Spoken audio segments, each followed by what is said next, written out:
We now return to our regular scheduled programming.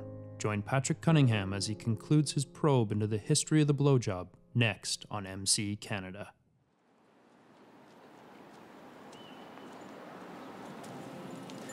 My quest for knowledge has led me across the Atlantic Ocean and into Canada.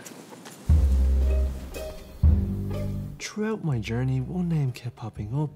That name was Dougal Byrne, a man who has devoted his entire life to the pursuit of information.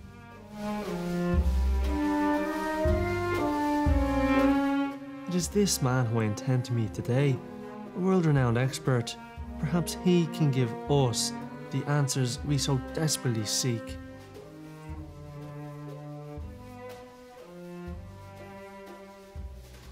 Well, you must remember this is Germany, 1765.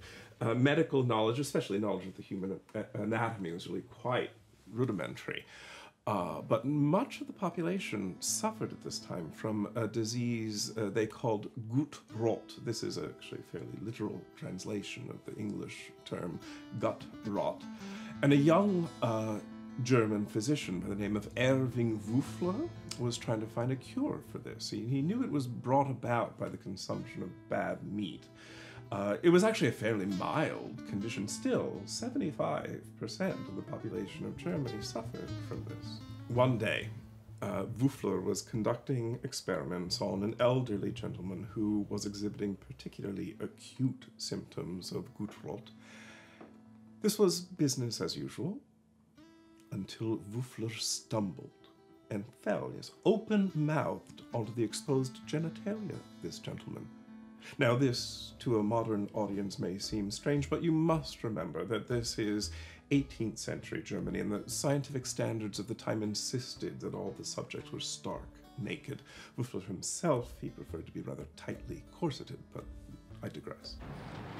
A lackadaisical totter, one fortuitous act of maladroitness, and Irving was poised to change the world forever. This gentleman reported actual astonishing alleviations of the symptoms of gut rot, in also addition to a sense of euphoria. Wuffler thought, I have it. But, good scientist that he was, he thought, perhaps this is an aberration. So to prove his theory, Wuffler set up an experiment with 100 patients. He actually trained 99 local youths to recreate the exact circumstances of his discovery.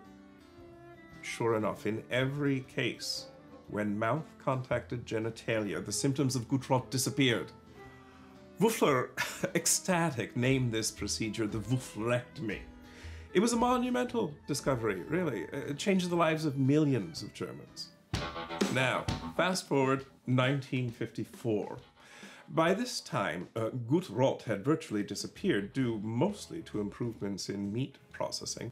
Also, at this time, a small, up-and-coming Madison Avenue ad firm was engaged to introduce the German leaf blower to the American consumer. Mad men with mad ideas. Only Madison Avenue could launch a German product into a post-war America. So it was here at Jackson & Johnson that Wuffler's technique was resurrected from the history books and redeployed as a strategy in popularizing this really revolutionary lawn machine.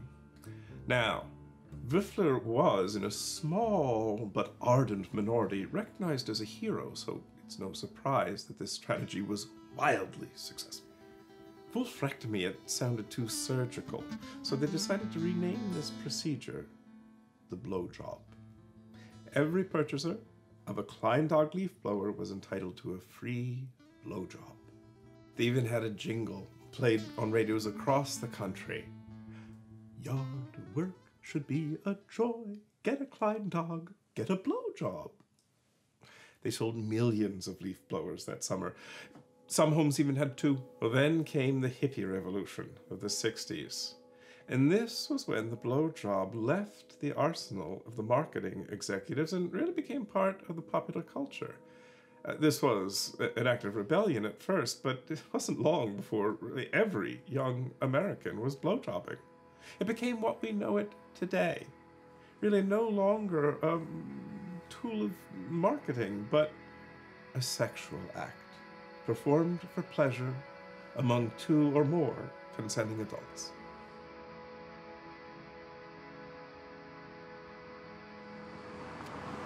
A medical procedure turned marketing tool turned sexual act. I finally established its origins and tracked its evolution over time. As I now head back to my homeland, I can't help but wonder what the future has in store for blowjobs.